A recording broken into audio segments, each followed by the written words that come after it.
চট্টগ্রাম আদালত প্রাঙ্গণে সহিংসতার ঘটনায় বিস্ফোরক আইনে মামলায় জামিন পেয়েছেন 63 জন আইনজীবী। দুপুরে শুনানি শেষে এই আদেশ দেন চট্টগ্রামের অতিরিক্ত মুখ্য মহানগর হাকিম সরকার হাসান শাহরিয়ার। এই মামলায় আসামিদের মধ্যে মোট 66 জন আইনজীবী, 3 জন বিদেশে থাকায় 63 জন আইনজীবী আদালতে আত্মসমর্পণ করে জামিনের আবেদন করেন। আদালত শুনানি শেষে চার্জশিট বা পুলিশ রিপোর্ট না হওয়া পর্যন্ত আইনজীবীদের জামিন মঞ্জুর করেন। এদিকে এই মামলা ঘিরে সকাল থেকে আদালতে ছিল কড়া নিরাপত্তা।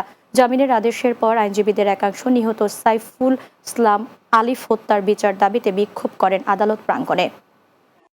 মাননীয় আদালতে উভয় পক্ষের শুনানি হয়েছে। গুণাগুণ সম্পর্কে দুই পক্ষের বক্তব্য শুনছেন। এমত অবস্থায় মাননীয় আদালত এই আসামিদের জামিন মঞ্জুর করেছেন।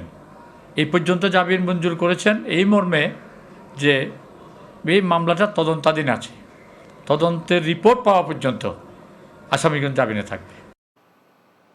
জাতিসংঘের শিল্প উন্নয়ন সংস্থা ও পরিবেশ অধিদপ্তরের যৌথ উদ্যোগে পরিবেশ পরিচ্ছন্নতা ও বর্জ্য ব্যবস্থাপনা কর্মসূচি উপলক্ষে চট্টগ্রামে প্লাস্টিক বর্জ্য পরিষ্কার কার্যক্রম অনুষ্ঠিত হয়েছে। সোমবার সকালে সীতাকুণ্ডের গুলিয়াখালী সমুদ্র সৈকত প্রাঙ্গণে সীতাকুণ্ড উপজেলা যুব উন্নয়ন কর্মকর্তা তাজাম্মুল হোসেনের সভাপতিত্বে এতে প্রধান অতিথি ছিলেন উপজেলা নির্বাহী অফিসার KM রফিকুল ইসলাম। এ সময় উপস্থিত ছিলেন পরিবেশ অধিদপ্তর চট্টগ্রাম জেলা কার্যালয়ের উপপরিচালক আবদুল্লাহ আল মামুন, সীতাকুণ্ডের সহকারী কমিশনার ভূমি সত্যরঞ্জন ভট্টাচার্য, জাতিসংঘ শিল্প উন্নয়ন সংস্থার প্রোগ্রাম বিশেষজ্ঞ S মোস্তফা আলম সরকার সহ অন্যান্যরা। বিভিন্ন সংগঠনের সদস্য ও পরিচ্ছন্নতা কর্মীরা এই কার্যক্রমে অংশ নেন। চট্টগ্রামের জলিলনগর বাস স্ট্যান্ডে চাঁদাবাজির প্রতিবাদে সংবাদ সম্মেলন ও বিক্ষোভ মিছিল করেছে সড়ক পরিবহন চট্টগ্রাম আঞ্চলিক ফেডারেশনের অন্তর্ভুক্ত রাউজান শাখা। রোববার সন্ধ্যায় রাঙামাটি সড়কে সংবাদ সম্মেলন ও বিক্ষোভ মিছিল কর্মসূচিতে বক্তারা বলেন, স্বৈরাচারের দোসররা এখনও বিএনপি ও রাউজান রাঙামাটি CNG বেবি ট্যাক্সির চালক সমিতির নাম ভাঙিয়ে চাঁদাবাজি করছে। তারা চাঁদাবাজির ঘটনায় জড়িতদের দ্রুত গ্রেফতার করে শাস্তির আওতায় আনার দাবি জানান।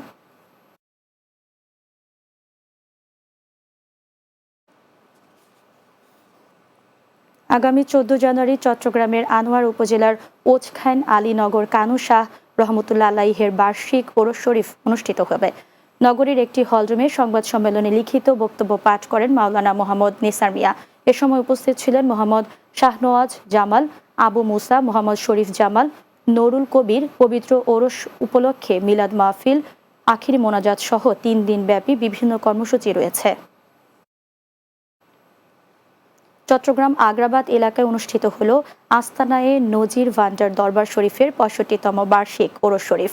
এ উপলক্ষে নগরীর আগ্রাবাদ এলাকা থেকে শোভাযাত্রা বের হয়ে বিভিন্ন সড়ক প্রদক্ষিণ করে। এতে অংশ নেন বিভিন্ন অঞ্চল থেকে আসা আস্তানায়ে নজির ভান্ডার শরীফের অসংখ্য ভক্ত। এই উপলক্ষে দিনব্যাপী জুলুস, মিলাদ মাহফিল, খতমে কুরআন সহ নানা কর্মসূচির আয়োজন করা হয়। পরে দেশ ও জাতির মঙ্গল কামনায় মোনাজাত পরিচালনা করেন আওলাদে নজির ভান্ডারী শাহজাদা মাওলানা সৈয়দ আক্তার কামাল শাহ আল মাইজভান্ডারী।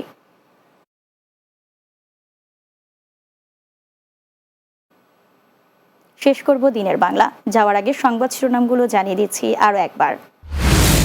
জুলাই গণহত্যায় হাসিনা সহ জড়িতদের কল রেকর্ড প্রসিকিউশনের হাতে, মিলেছে গুমের ঘটনায় তথ্য প্রমাণও। শেখ হাসিনা ভারতে সেবাদাস হয়ে কাজ করেছেন মন্তব্য রিজভির, পদদলিত হয়েছে দেশের স্বাধীনতা, সার্বভৌমত্ব এবং গৌরব। জবিতে কমপ্লিট শাটডাউন কর্মসূচি অনশনরত শিক্ষার্থীদের তালা লাগানো হয়েছে বিশ্ববিদ্যালয়ের একাধিক ভবনেও। এবং ভারতে দ্য হিউম্যান মেটানিউমো ভাইরাস ছড়িয়ে পড়ায় আখাউড়া ইমিগ্রেশন চেকপোস্টে বাড়তি সতর্কতামূলক ব্যবস্থা, অস্থায়ী মেডিকেল বুথ উদ্বোধন।